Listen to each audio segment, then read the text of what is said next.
All right, so I've been asked a few times my opinion on Game Changers. I began to watch it, got tired of it, turned it off, but have been asked again my thoughts on Game Changers. So I have watched the rest of it, and here's just some of my initial thoughts offhand, having not done a lot of research into the background of this specific documentary, but having for the last 10 years tried to familiarize myself with a wide range of nutrition and diet issues. One of the reasons me as a pastor, which you may be asking, why is a Christian ministry even beginning to comment on a nutritional documentary? Part of it is just personal interest. 10 years ago, my health was in very bad shape.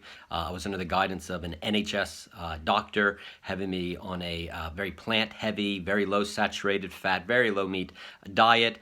At 27, they put me on statins. My health wasn't great.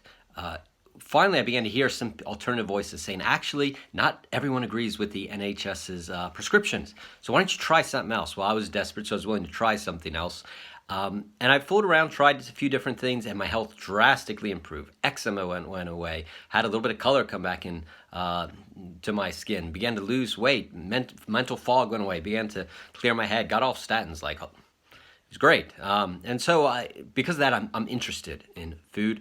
Not that I necessarily recommend everyone eats what I eat, because genetics are different, and something might work for you that might not work for me, or some people thrive under dairy, some people are dairy intolerant and gluten, and okay, so I'm not here to preach and tell you exactly what you should eat, just what works for me. The documentary, so it's done by James Cameron, first of all. He, which I knew before I watched it, he is well known in Hollywood circles. He very much he's coming from a very different worldview than I do as a Christian. He is sort of an eco-pagan. This is the guy who gave us Avatar, humans mating with animal avatars. So he has a whole different view of animals and Mother Earth, and there's kind of a spirituality behind it. In addition, him and his wife have millions of dollars invested in pea proteins, and so they stand to make a ton of money by people becoming vegan. That doesn't mean I think the guy's insincere. He's genuinely a vegan and genuinely believes the world would be a better place if we're all vegan, and it's in line with his spirituality. But he wants to make money while he's doing it, and fair play to him too. So if I could make money off this YouTube channel, I would too, So I don't criticize him for that. I think he's very sincere. And, him, like a lot of the people he features, are all nice, wonderful people, but probably suffer from confirmation bias, just like you do and I do and the rest of us do. We look for studies and doctors who will say things to confirm our already pre-existing held beliefs than the ones who oppose it. So here, if you're like me and you thrive, your body does really well eating meat or animal proteins, shall we say dairy, eggs, fish, and you do well, great. Watch it. Be challenged. Have your mind stretched. But likewise, if you're more on the plant-based side of things, watch the alternative ones. I haven't seen this one but I've seen it's popped up on my YouTube plenty of times. Game Changers Debunked, which is a whole group of doctors and scientists and cardiologists who are just going on record arguing with the what they believe to be the poor techniques and poor science behind Game Changers. Watch them both. Watch them both side to side. That's not a recommendation. Once again, I haven't even seen that one. I just know that it exists, and a lot of scientists and nutritionists take a lot of issue with Game Changers. And that brings us to the actual documentary itself. So, Game Changers. Now, I didn't expect, as coming from James Cameron, the multi-million-dollar pea protein guy, I did not expect an even-sided debate. I expected strong arguments for a vegan diet. And sure enough, to its credit, I think it's probably the best one out there. There's a lot. You can go on YouTube, find all sorts of vegan documentaries. I think this is the best one out there. Multi-million-dollar budget, Hollywood stars, Arnold Schwarzenegger, great computer-animated graphics. Wow, And unless this is something you're used to reading up on, yeah, it's extremely persuasive. So one, it's probably the best vegan piece out there. So watch it. Just Also listen to the scientists who are debunk it and disagree with it. So it was that, and the issue was that they not that they were putting about pro-vegan arguments. Great, like it's a free world, make all the arguments you want. But they definitely were presenting as if that was the only side. Like there was never, usually in a documentary, they bring out alternative points of view, like a doctor, a cardiologist, whatever, who will come up and argue and have a little bit of back and forth and a little bit of more scholarly debate. There wasn't any of that here. You would think, watching Game Changers, that every cardiologist and every nutritionist and every doctor in the world thinks just like the people that they interviewed here. But no, it was just completely one-sided. So for being called a documentary, which usually that term implies like a study into something, and it wasn't that. It was not just one-sided, it was extremely one-sided. Not that I doubt, I mean, all the people on there are well-credentialed, but there are people with equal credentials on the other side of the argument, and none of them were interviewed. Something I agree with the documentary on, and this kind of comes in towards the end of the documentary. They focus on the negative impact of industrial livestock, which I fully agree with. I'm very much in the regenerative livestock movement. Let's go back to the way we raised cattle and sheep and chickens 60, 70, 80, 90 years ago, and the way human beings have been doing it for thousands of years, for centuries, for millennia. There's a certain way we've been doing crops and rotating crops and all of that, and it's changed radically in the last, really in the last century, some of the last 60 years. And they talk about how that's really bad, and I agree with them. But they believe the answer is in the direction of veganism. I believe it is in regenerative agriculture, going back to the past. But what they also fail to say is that it's not just the raising of animals, livestock, but industrial agriculture, plants.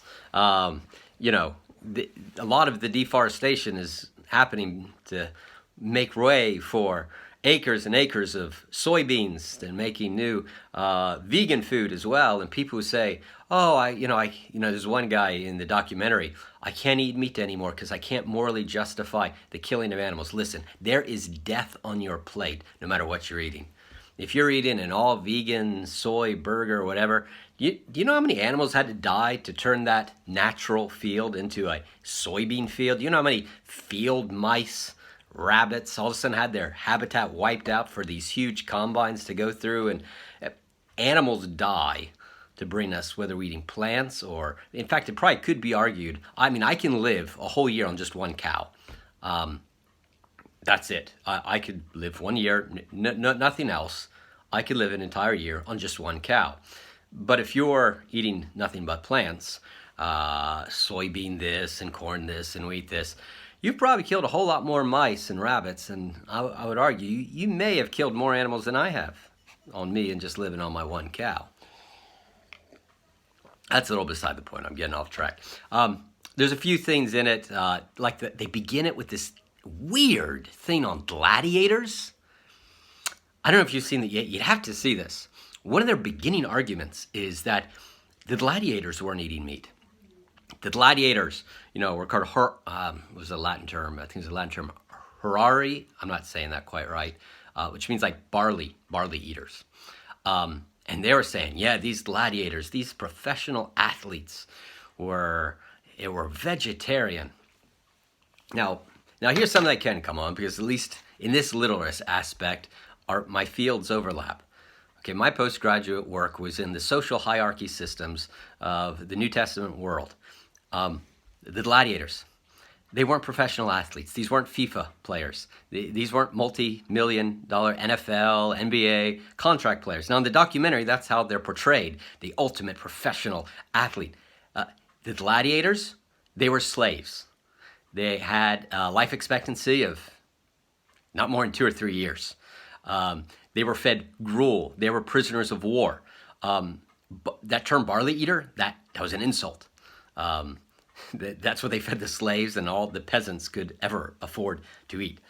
The idea that they're portraying, saying vegetarians were gladiators and they were the original, that is I don't doubt their sincerity for most of it. Throughout the documentary, I believe James Wilkes and James Cameron, I believe they're sincere guys.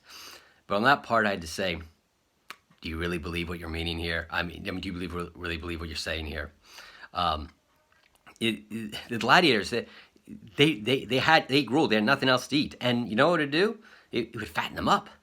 It'd fatten them up because in the arena, when you'd get little cuts and clips here and there, even if you're victorious, you'd get a little cut. Man, you wanted a thick layer of fat on you.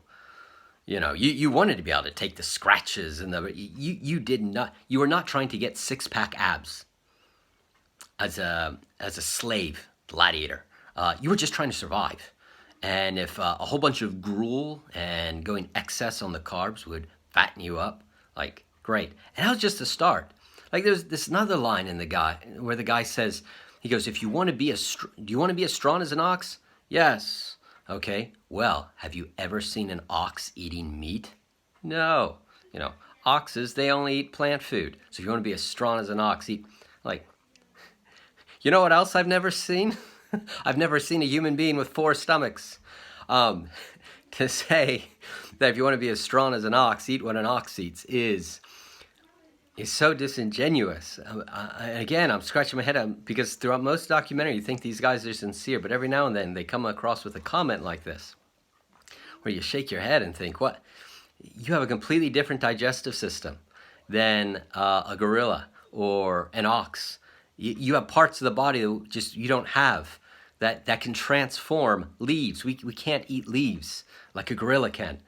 A gorilla has a different digestive system that can turn that into fatty acids. It's not even digested as carbs anymore. It's being digested as fat. And so those sorts of comments are a bit disingenuous. They make it sound like meat is a new thing in diet, and that's why heart disease is going up. But any study will show you, in the last 50 years, eating red meat has gone down in Western culture. Throughout the Western nations, at least America particularly, that's where some of the best records surveys are done. It's, red meat consumption has gone down. I think in the last 50 years, I think it's about 30%. During that time, heart disease, it hasn't gone down, it's gone up. So if your red meat consumption is going down and your heart disease is going up, it's not meat that's causing the heart disease. There may be arguments that red meat isn't good for you or for different reasons, but a lot of weak arguments, a lot of one-sided arguments.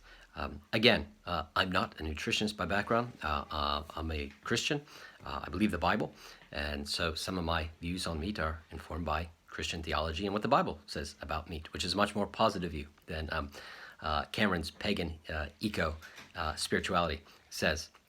And that's one of the reasons Paul warns us in the New Testament, beware false teachers who come along and try to forbid foods that God ordained for us to be able to eat, in which in his thinking definitely includes meat. So from my own personal experience, my body is doing much better, my theology, and if this is the best that veganism can offer, these arguments, these studies, I find them pretty weak. So check it out, the movie, by all means. Hear both sides of the debate, but if you've seen Game Changers, go watch the Game Changers Debunked as well. That's me. Those are my initial thoughts after having just finished watched it.